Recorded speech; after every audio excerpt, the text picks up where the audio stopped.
So, in my past videos, I talked about what Islamic design is about.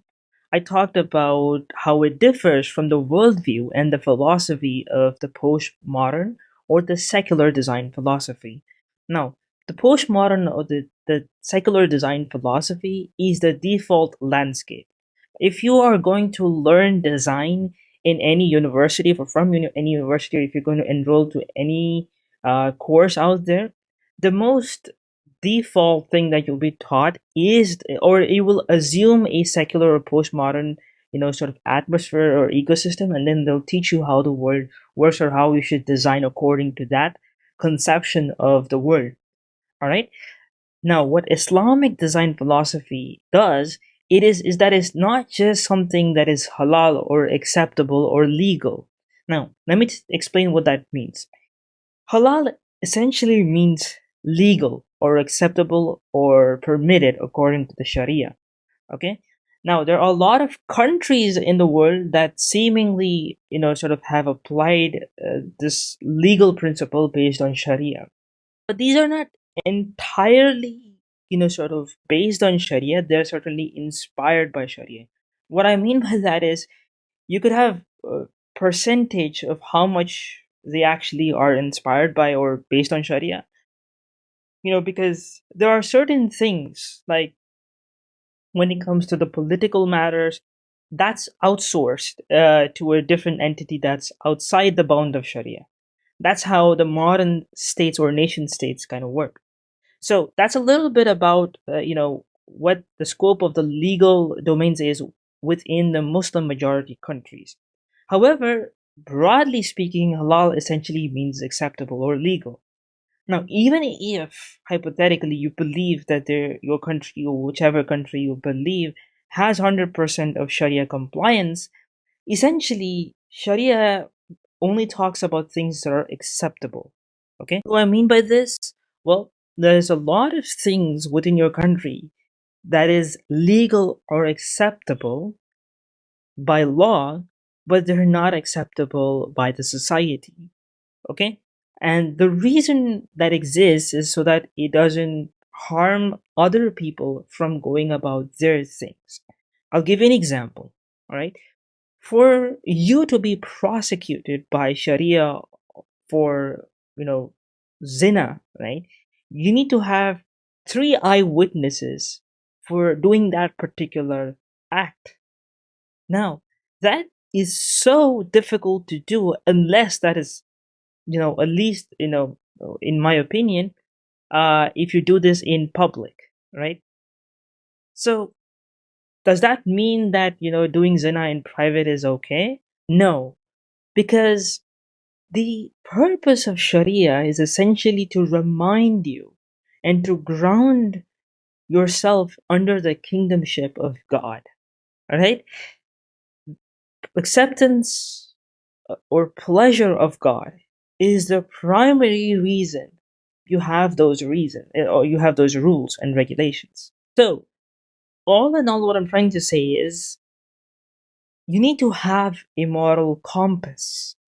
In the secular modern world, in the world that we're living in today, the legal principle or the Sharia of the secular modern world is essentially your constitution. Okay? And that constitution will have certain things that are permitted and not permitted. That's your Sharia there. What do we do then? If the country does not allow slaughtered meat, then you start eating all vegetarian food, or you go vegan or whatever else. This is kind of how people think about being within the scope of Islam. If I just eat slaughtered meat or halal meat, or if I eat halal, no, because now you're in a slightly complicated situation. Even though you have put a bubble around yourself, right? There's a world around you that is constantly calling you towards doing a lot of things. That's the secular design philosophy. It's not just the rules and regulations, but they're actually calling you towards a vision or a conception of progress. and they're calling it progress. Okay, now is progress acceptable or not acceptable by Islam? Acceptable. But what do you understand? How do you define progress? See, so that's why it's important to understand the philosophy. Where is this philosophy? Where is this world taking us? So we as Muslims need to understand what the philosophy of the place looks like, even if we are eating halal and doing whatever is within the scope. Because if we're not going to do that, if we're going to just create halal meat and halal products and services, you can take a flight and take off from here, but eventually your fuel is going to run out and you have to come back down to this place which is filled with chaos and all of this problems.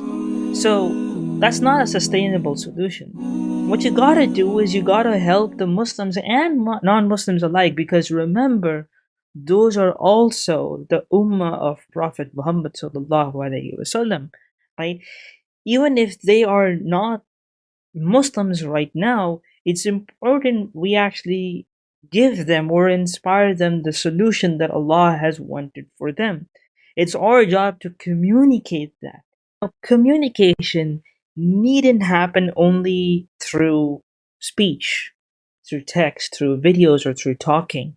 It can happen through just being Muslim. For instance, look at what the Palestinians did. They don't speak English, and the people in the West, they don't speak Arabic. They don't understand what they're saying. But that humility, that acceptance of the qadr of Allah, that inspired the people. Like, what is inspiring this strength, that inner strength? And that fitra inside of them woke up. Because this is what our souls are craving for.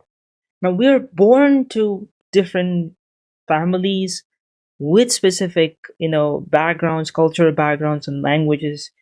But that's not what's important. Those are things that Allah chose for us.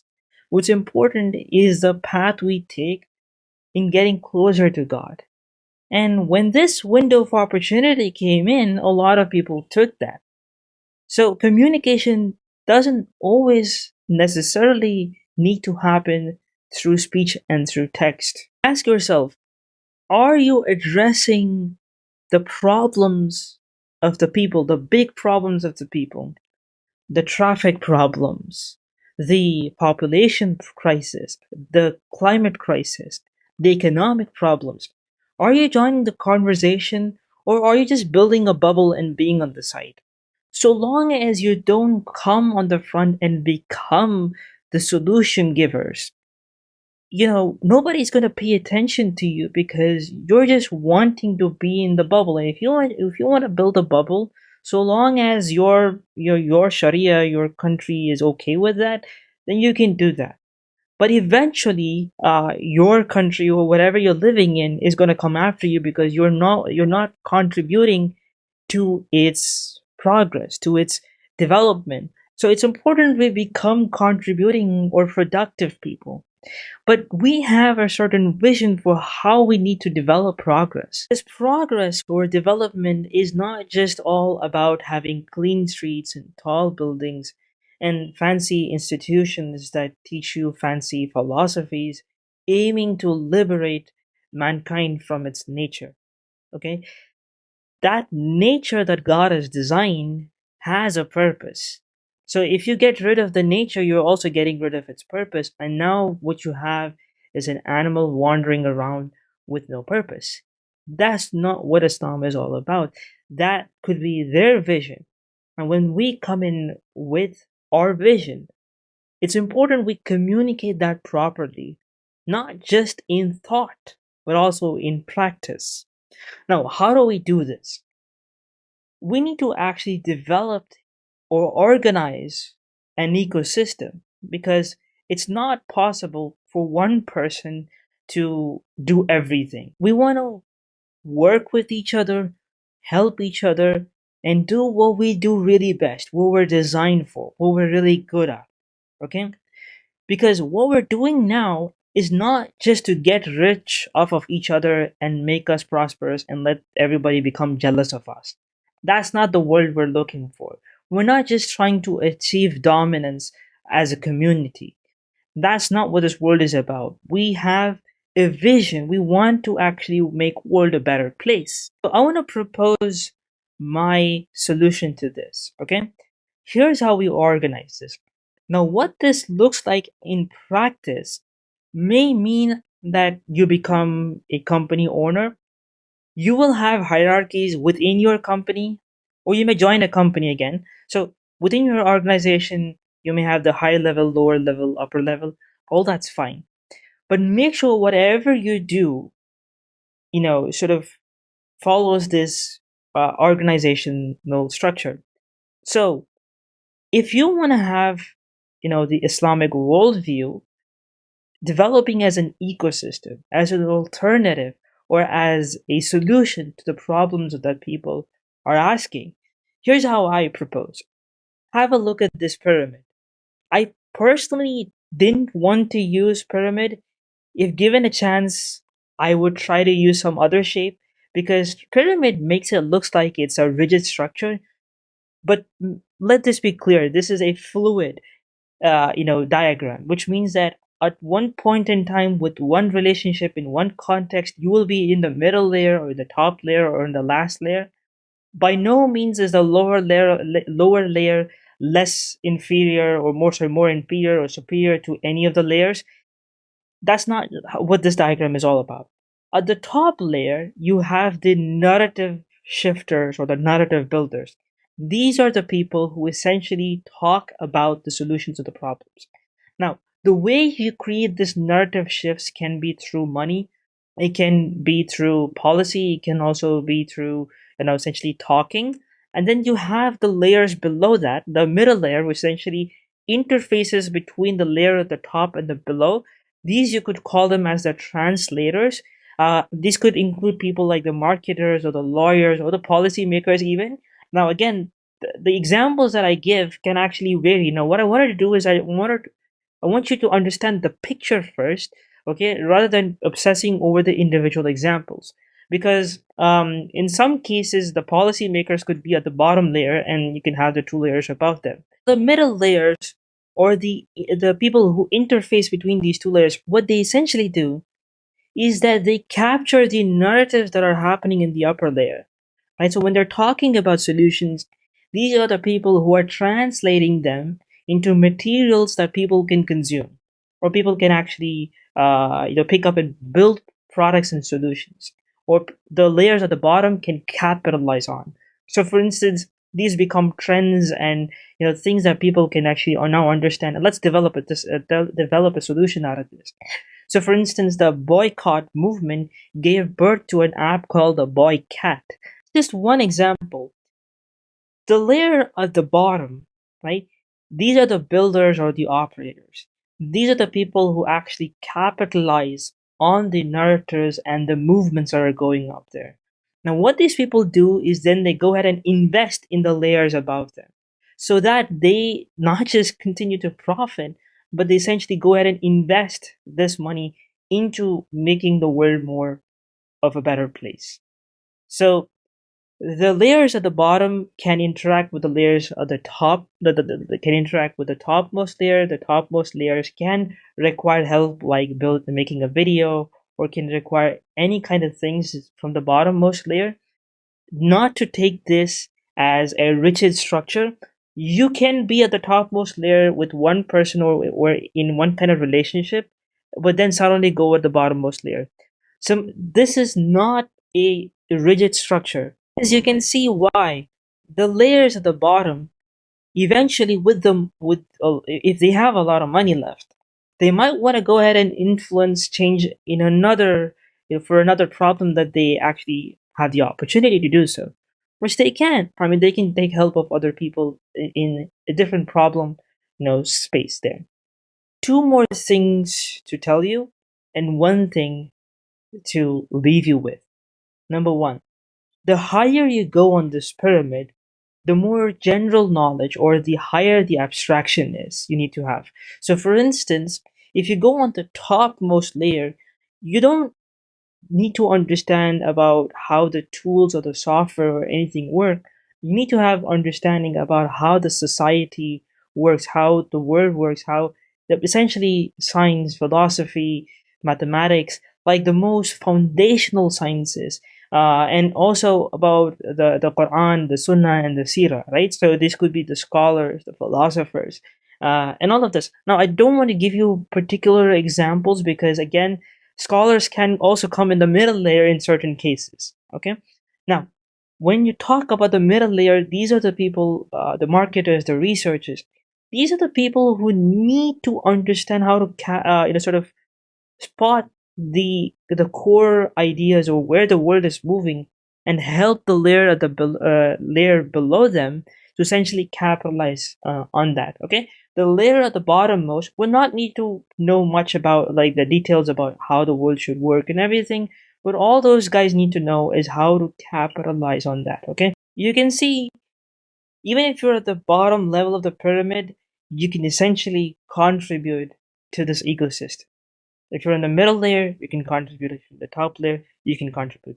Your the way, like the form of your contributions can vary, and in your eyes, one can look inferior or less important. Again, like I said, what's important to be aware of at every instance of this time is that we are performing to an audience of one, and that is Allah. Right.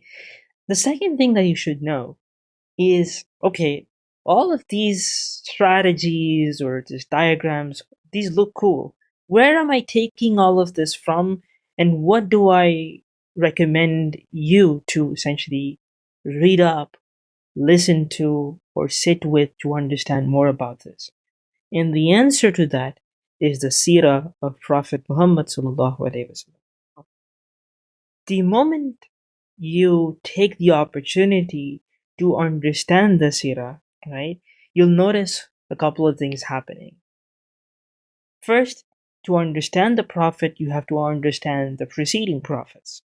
And when you're trying to understand the biography, the seerah of the Prophet Muhammad sallallahu alaihi wasallam, you have to understand the Quran. And to understand the Quran, you need to understand Arabic. You can see how this leads you to a journey. Now, don't take this to be a burden. Take only as much up as possible as you can and make this a lifelong journey, because the Arabic you're learning is not the GCC Arabic. And you're not memorizing the Quran to recite in a competition. You're doing this so that you can understand the Prophet and better your life. Okay? So I would suggest you do that and take that journey. And obviously, take that journey in stages. Try to understand the seerah. You cannot understand the seerah, again, like I said, without the Quran. The Quran will, refer you to the seerah. So they go hand in hand like this, because as the beloved Aisha radiallahu anh said, our beloved Prophet is essentially a living and walking Quran. Like, imagine what a living, walking Quran would be. That is essentially who our Prophet Muhammad, peace and blessings be upon him, was. In that, you're going to find philosophy, critical thinking, emotional intelligence. You're going to understand a whole range of sciences. What we have limited ourselves to is, okay, just to understand what is halal in the modern world. The way we look at the world today is, we have this world and we have this Sharia just to justify our worldly requirements. The way it's supposed to work is, we have our Islam, and the worldly sort of things that we have around us is the means to attain divine pleasure. Okay, so we need to flip that script, and the only way we can do that is if we allow the Quran to nourish our souls. Okay, no amount of my videos is going to do that thing unless and until you take the effort on your part to read the Quran and the Seerah. So here's a news that I want to leave you with. Starting in the next video, I wanted to do a series on Islamic worldview. Essentially, I wanted to take up some concepts like qadr, risk, and all of this and sort of unpack this. Because when you read the translation of the Quran, it doesn't do justice. And I don't want to do the tafsir of the Quran either. That's not what those videos are going to be about. But what I'm going to do is I'm going to take some of the most basic, fundamental, essential concepts that every Muslim needs to know. But that said, I hope to see you in the next videos. Until then, be sure to subscribe to this channel, like this video because it helps the algorithm. Until then, I'll see you around. Assalamu alaikum wa rahmatullah.